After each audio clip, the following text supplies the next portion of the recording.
تفضل اقرأ من صحيح مسلم. قال مزور الإيميلات المكرم وليد إسماعيل الآتي: إيميلات المكرم وليد إسماعيل الآتي.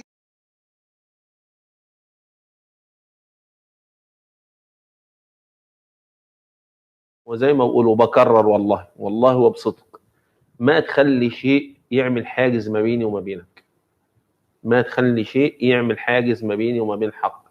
أنا أخطأت في يوم، نعم أخطأت في يوم، وأستغفر الله عز وجل من هذا الخطأ، ولكن ده خطأ شخصي ما ليه دخل بالدين، وكانت مسألة عند بتاعت الإيمانات، وأنا أعترف إن أنا أخطأت، وأنا والله بقولها بكل صراحة، أنا بعترف إن أنا أخطأت فعلا، تمام، وما في عندي أي غضاضة، ولكن هي مسألة عناد لما طلع وأعمل وأسوي وأخلي، وكانت مسألة خاصة، وطبعا الحوار صار والكلام ده. فأنا بقول لك يا شيعي قائما إنه هذا الرجل هو اعترف، أنا حتى ما أجرؤ أو أقول لأي إنسان إنه كذاب، لكن هو اتصل على شخص اسمه أيمن السلحدار وقال له أنه نشر الدين بالكذب، أراد أن ينتقم لنفسه.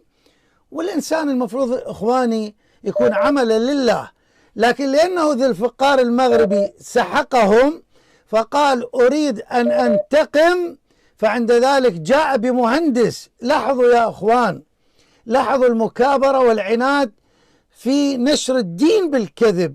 جاء بمهندس، ما أعرف عطاه فلوس أو لم يعطي أموال لكي يزور له، يعني عمل جروب شركة كاملة حتى ماذا؟ حتى يخرجوا هذا الرجل اللي هو ما معروف، ما في إنسان يعرفه، رجل وضع قناع ويتكلم قربة إلى الله تبارك وتعالى. ممكن الآن ذو الفقار المغربي يمشي في المطارات وما حد لا يقول له أيها الأستاذ أيها البطل، ما يقول له، ما يبحث عن هذا الأمر.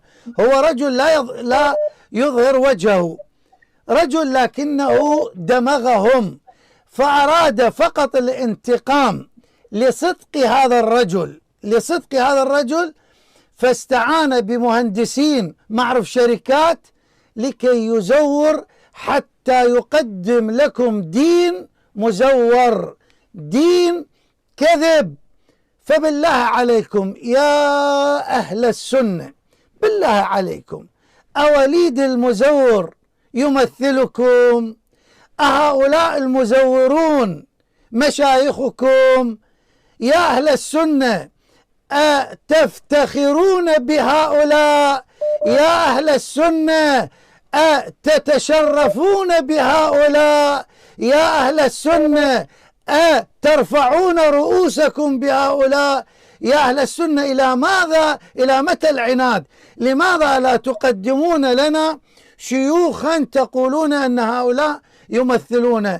هؤلاء ينتحلون هذا الاسم ويقولون نحن سنة. لذلك هذه دعوة صادقة من القلب أن تقدموا مشايخ يستطيعون الصمود بالدليل العلمي. والله أكبر، وصلى الله على محمد وآله الطيبين الطاهرين